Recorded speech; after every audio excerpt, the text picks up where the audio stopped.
आज का हमारा विषय वो शिक्षा से जुड़ा है। समय की ये मांग है कि हम घर में रहें, स्कूल न जाएं। हम स्कूल नहीं जा सकते, पर स्कूल तो घर में आ सकता है। हम आपके स्कूल को आपके घर में ही लेकर आ रहे हैं। हमने जैसे पहले 3S का एक मंत्र दिया था, stay at home, social distancing, sanitise yourself. आज मैं अपने उस 3S मंत्र को बदल रहा हूं। आज का 3S मंत्र विशेष तौर पर अपने विद्यार्थियों के लिए, छात्र छात्राओं के लिए, stay at home, school at home and study at home.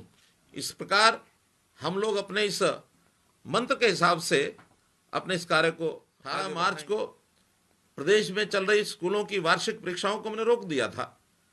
19 मार्च को सभी स्कूलों को बंद कर दिया गया। स्कूल के बच्चों का अगला शैक्षणिक सत्र 1 अप्रैल को शुरू होता।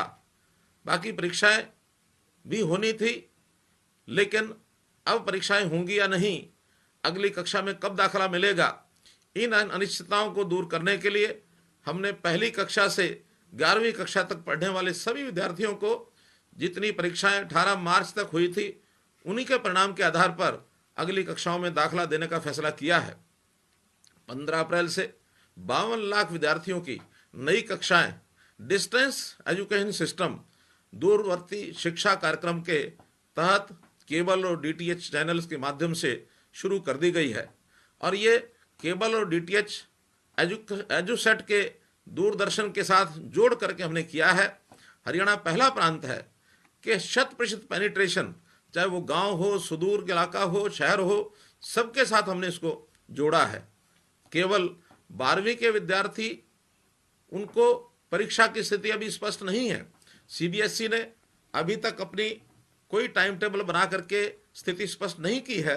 साधारणतः 12वीं का परिणाम 15 मई के आसपास घोषित होता है, परंतु इस बार परीक्षाओं के देरी होने के कारण से अखिल भारतीय प्रतियोगी परीक्षाएं भी जो पहले हो जाती हैं, इस बार NDA की प्रवेश परीक्षा जो 19 अप्रैल को निर्धारित कर दी गई थी, मेडिकल कॉलेज के लिए नीट की परीक्षा भी 3 मई को होनी थी, इन दोनों को पोस्टपोन कर दिया गया है।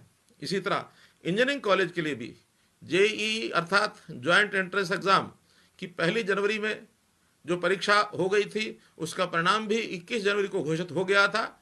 इसी परीक्षा का एक दूसरा अवसर भी दिया जाता है जो 13 अप्रैल से 17 अप्रैल तक होना था, जिसे कोरोना के चलते पोस्टपोन कर दिया गया। अब 12वीं कक्षा के विद्यार्थियों को विशेष रूप से मैं कहना चाहूँगा कि आप लॉकडाउन की अपनी प्रतियोगी परीक्षाओं के लिए तैयारी का ये इसको एक सुअवसर मान लें, क्योंकि ये अवसर हमको और आगे तैयारी करने के लिए बढ़िया अवसर भी है। शायद स्कूल कॉलेज खुले रहते तो इतनी तैयारी हम नहीं कर सकते थे। ये 2 महीने का जो ज़्यादा समय मिला है, इसमें भी हम डिस्टेंस लर्निंग के माध्यम से, केबल और DTH चैनल के माध्यम से दूरवर्ती शिक्षा कार्यक्रम जो शुरू किया गया है, उसका आप लाभ उठाएं। 10वीं 12वीं 10वीं 11वीं कक्षा के विषयों के जिन पाठों में आपको कोई कठिनाई है, उसे दूर करने के लिए JEE, नीट और NDA की परीक्षाएं जून जुलाई में हो तो उसका प्रदर्शन अच्छा हो सकता है। इस बीच मैं आपको विश्वास दिलाता हूं कि हरियाणा स्कूल शिक्षा बोर्ड की 12वीं में बचे हुए विषयों की परीक्षाएं जल्द से जल्दी लेकर परिणाम घोषित करने के सभी हम प्रयास करेंगे। इस पढ़ाई में हमारे बहुत से अध्यापक, लेक्चरर, चाहे वो स्कूल के हों चाहे कॉलेज के हों, बहुत प्रयत्न कर रहे हैं।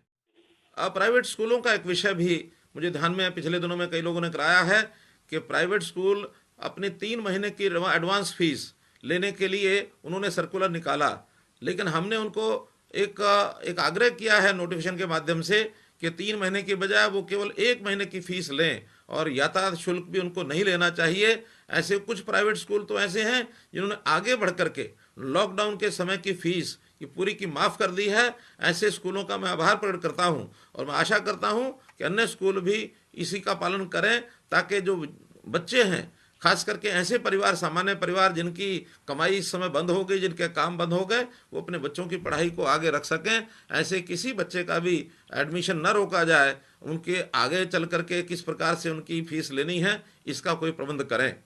जहाँ तक 10वीं कक्षा के विद्यार्थी हैं, लगभग 60 से 70 हज़ार विद्यार्थी ऐसे जो सरकारी 172 ITIs हैं, 246 प्राइवेट ITIs हैं, उनमें जुलाई माह में दाखिले लेते हैं।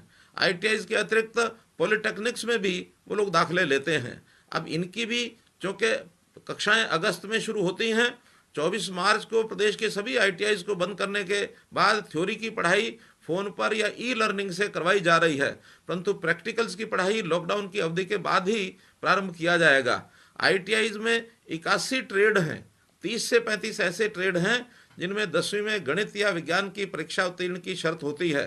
चूँकि 10वीं कक्षा में विज्ञान अथवा गणित की जो परीक्षाएं अभी नहीं हुई है, इसलिए विचार किया जा रहा है कि 10वीं की विज्ञान की परीक्षा में ज़्यादा समय लग जाए तो ऐसे ट्रेड्स में बिना विज्ञान की परीक्षा के ही प्रोविजनल दाखला दे दिया जाए। इस बारे में अंतिम निर्णय ले लिया जाएगा। विचार ये भी है कि गणित या विज्ञान के विषय पास नहीं हो पाएंगे तो उन्हें बिना गणित अथवा जो विज्ञान गणित के विषय के ट्रेड हैं उसमें जाने की छूट दे दी जाए। ऐसा ही पॉलिटेक्निक्स में भी ऐसे जो ट्रेड हैं जिनमें डिप्लोमा के लिए दाखला लेना चाहते हैं, वहाँ भी गणित और विज्ञान दोनों विषयों की उत्तीर्ण करने के बाद ही ऐसे जो ट्रेड्स हैं उनके अंदर रखा जाएगा, अन्यथा दूसरे ट्रेड्स में जाने के लिए उनको छूट मिलेगी। कॉलेजेस में भी, हायर एजुकेशन में शिक्षा के लिए बहुत से ऐसे ऑनलाइन प्रावधान किए गए हैं जो यूट्यूब के माध्यम से, गूगल हैंगआउट के माध्यम से 25 मार्च के दूसरे सेमेस्टर का ई शिक्षण इसको हमने शुरू करवा दिया है, बहुत ज़ोरों से चल रहा है। 9000 से भी अधिक प्राध्यापक जो ई लर्निंग के माध्यम से स्टूडेंट्स को शिक्षा दे रहे हैं।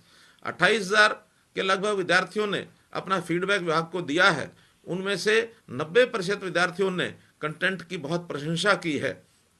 मेरा कहना यह है कि केवल उसी समाज के लिए ये विषय नहीं है कि उन्होंने ही आगे आना है, बल्कि हमारा विद्यार्थी जो कल का नागरिक, कल का एक जिसको कहना चाहिए जिसके कंधे पर देश और समाज की एक जिम्मेवारी आने वाली है, इन्हें भी इस सामाजिक संवेदना को अपने अंदर लाना चाहिए, सामाजिक संवेदना को जगाना चाहिए।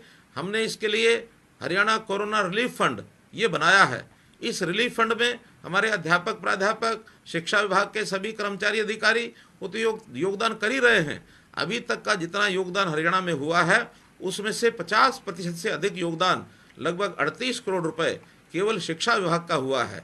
मेरा ऐसा एक संकेत भी है, मेरा मानना है कि हम जो नौजवान साथी हैं ये भी भले यानी सांकेतिक रूप से इसमें जुड़ें, लेकिन अपनी खर्ची में से यदि हम भी इस सामाजिक संवेदना से जुड़ना चाहते हैं, योगदान करने के लिए कम से कम 5 रुपये हर एक विद्यार्थी यदि इसमें डालता है तो इससे राशि भले बड़ी ना हो, लेकिन हमारा जुड़ाव इस समस्या के निदान के लिए बनेगा। इसलिए मैं आपसे अपील करता हूं कि हर विद्यार्थी कम से कम 5 रुपये अपने इस कोरोना रिलीफ फंड में योगदान करे, ऐसा मेरा उनसे निवेदन है।